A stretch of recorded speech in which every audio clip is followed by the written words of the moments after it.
주님께서 여러분과 함께 루카가 전한 거룩한 복음입니다.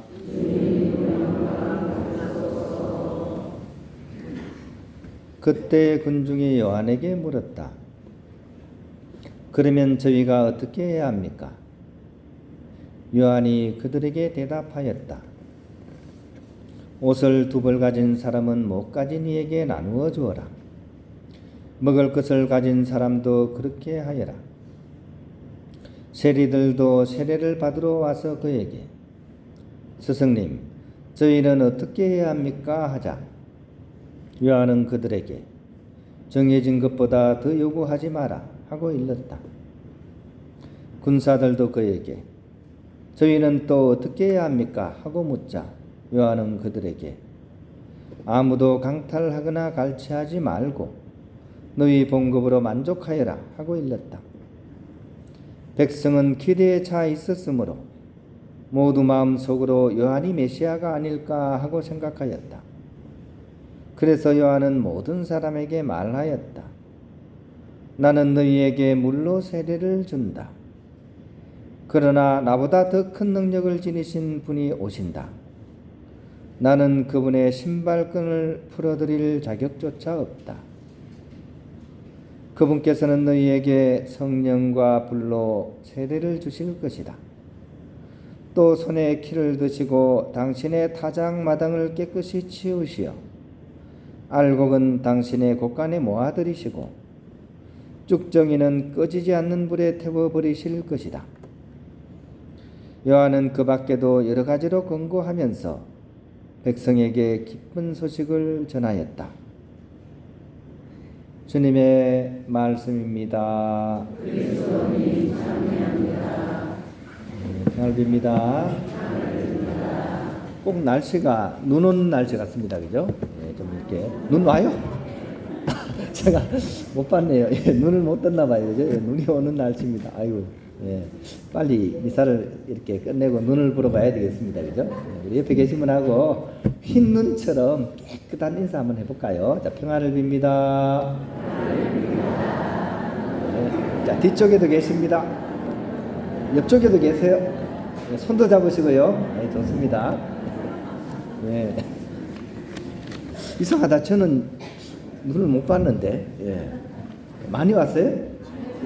아, 오는 중이죠, 그죠? 예, 이상하다. 제가 눈을 본 적이 없는데, 예, 아무튼, 예, 여러분 말씀을 제가 믿도록 하겠습니다. 지난주에 예, 세례자 요한의 그런 회개 선포에 대한 그런 얘기를 우리가 들었고요.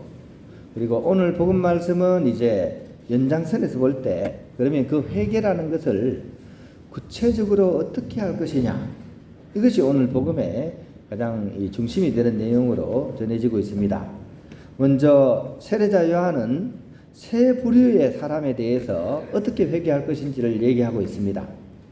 첫 번째로 일반 군중들입니다. 그 당시에 살던 일반 군중들이 왔을 때 세례자 요한은 이렇게 얘기합니다. 옷을 2벌 가진 사람은 좀 나누어줘라. 그리고 먹을 것이 없는 사람, 이런 사람을 이렇게 좀 도와줘라. 이렇게 얘기합니다. 우리가 생각하기에 옷 2벌 별것도 아닌데 싶은데 이 당시에는 옷이 귀하던 시절이에요. 없는 사람은 진짜 옷 하나도 없는 거예요. 그 사람을 위해서 이렇게 좀 도와주라. 입으로만 사랑 얘기하지 말고 실제적으로 그 애덕 행위를 통해서 그 사랑을 실천하라. 이런 가르침을 회개하는 그런 내용으로서 알려주고 있습니다. 또 다른 부류의 사람들이 오는데요. 세리와 군인들, 이 사람들이 이제 세례자 요한에게 옵니다. 그러니까 세리들한테는 정해진 만큼만 받으라 라고 얘기를 하고, 군인들에게는 봉급으로만 만족해라. 한마디로 원칙대로 해라. 이것이 이제 세리와 군인들에게 주신 그런 회개 방법입니다. 우리가 생각하기에 당연하겠거니 생각하는데 사실 당연하진 않죠. 그죠? 이 당시에 세리들은 정해진 것만을 받은 것이 아니라 더 받은 거고, 또 군인들은 봉급이 아니라 흔히 하는 얘기를 이제 힘센 사람들이니까 좀 강탈을 하거나 뺏었겠죠. 그죠? 그러니까 그거를 그냥 일단은 원칙대로 해라 하는 그런 내용을 얘기합니다. 근데 조금 이렇게 다르게 생각을 해보면 이게 좀 묘한 부분이에요. 왜냐하면 그 당시 세리와 군인들은 이스라엘 사람들 입장에서 볼 때는 거의 비역자들입니다. 그러니까 로마 점령군들에게 아부에서 먹고 사는 그런 사람들입니다. 우리를 치면 옛날 일제시대 때 우리 국민들을 막 억눌렀던 종로경찰서, 그죠? 순사, 그죠? 김순사. 예. 그렇게 생각하시면 될 것 같아요.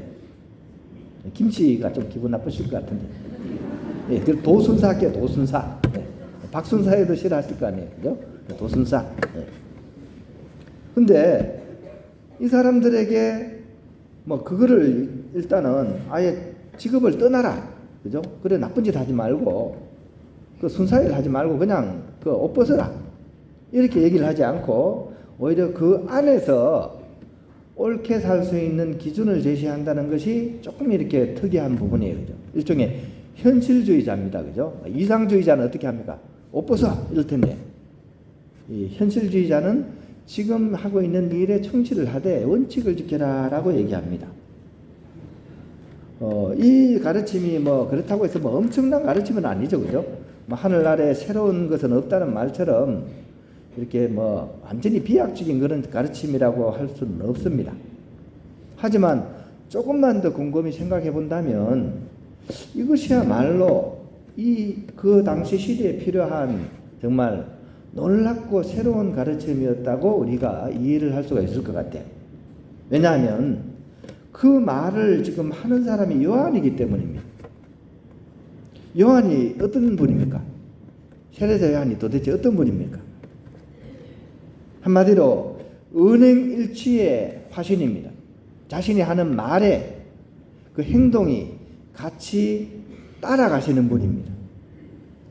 남들한테 회개하라 외쳐놓고 자신은 다른 행동을 하는 분이 아니라 스스로 회개를 철저하게 살았던 분입니다.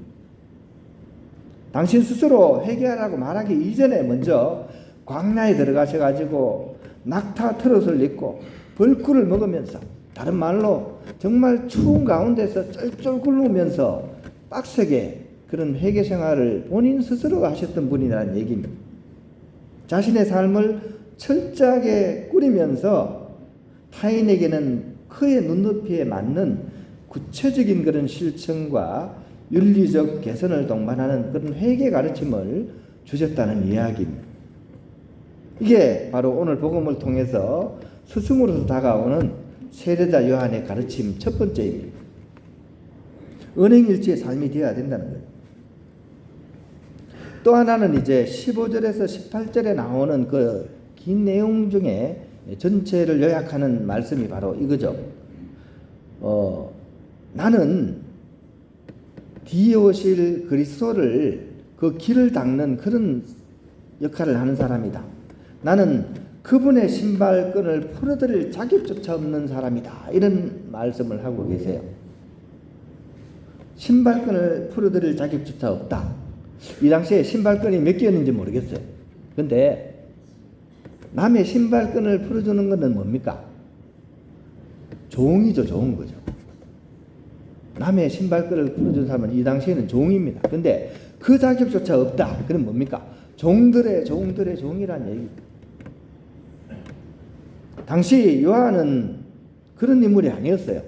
오늘 복음에도 알다시피 수많은 사람들이 요한을 막 추종해서 막 구름처럼 몰려왔습니다. 그 당시에 최고로 인기가 있었던 사람입니다.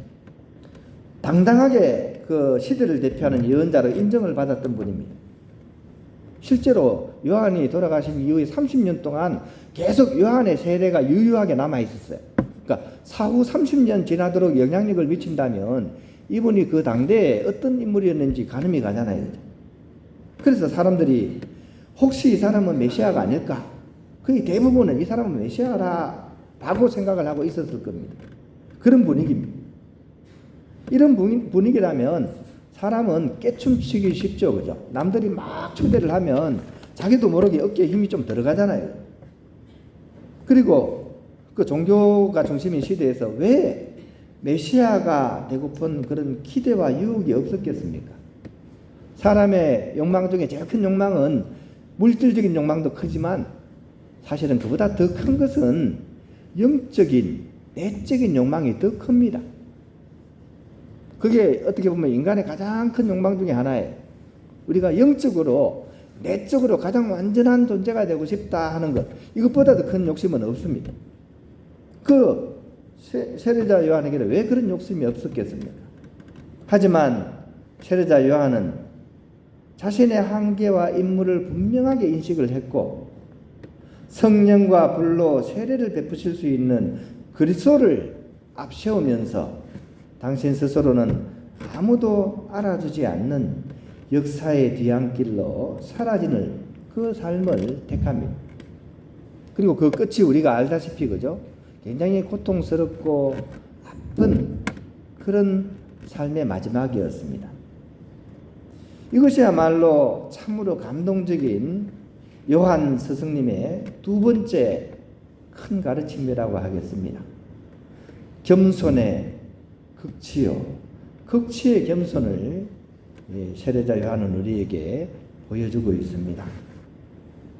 이런 요한 스승의 감동적인 가르침을 오늘 우리는 복음을 통해서 읽게 됩니다. 이것을 보면서 우리는 이런 생각을 하면 좋을 것 같습니다. 엄청난 어떤 무엇이 아닌 참으로 진실된 평범을 우리가 이 요한 성인처럼 살아가야 되겠다는, 그리고 나를 내려놓고 길과 진리와 생명이신 주님을 내 삶의 주인으로 온전히 모시고 이웃들에게 나누면서 살아가야 된다는 것, 이것이 세례자 요한이 우리에게 주시는 가장 중요한 우리 삶의 그런 메시지이지 않을까. 우리는 대부분 회개 그러면 막 전체적인 엄청난 변화를 요구합니다. 그죠? 세상이 좀 바뀌었으면 좋겠어요. 근데 세례자 요한은 그 외부적인 그런 회개를 얘기하기 전에 나 자신의 그런 회개를 먼저 우리에게 얘기하고 있다는 것입니다.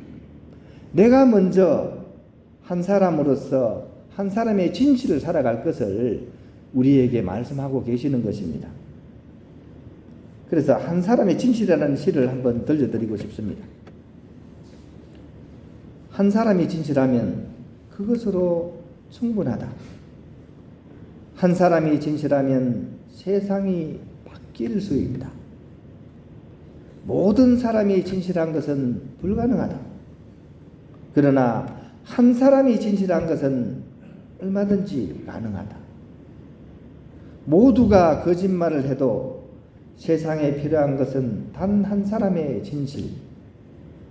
모든 새가 날아와 창가에서 노래해야만이 아침이 오는 것은 아니므로 한 마리 새의 지저귀만으로도 눈꺼풀에 얹힌 어두움을 밀어낼 수 있으므로 꽃 하나가 봄 전체는 아닐지라도 그 꽃 하나만큼의 봄일지라도, 그렇죠. 우리는 한 사람의 진실을 선택을 할 수 있어야 됩니다. 세상이 어둡다고 욕하기보다는 내가 한 자루의 촛불을 드는 것이 세상의 어둠을 밝히는 길입니다. 혼돈의 이 시국, 우리가 한 50년 내에 가장 혼돈스러운 그런 시국을 우리가 어떻게 보면 살아가고 있습니다. 근데 우리가 보는 사람들은 입만 열면 거짓말이에요. 바로 내일이면 드러나는데도 불구하고 오늘 거짓말을 합니다. 그리고 양심의 가책이 없습니다. 저마다 남 탓, 니 탓입니다. 나의 자리를, 나의 발밑을 보지 않는 것이 지금 어떻게 보면 우리의 현실입니다.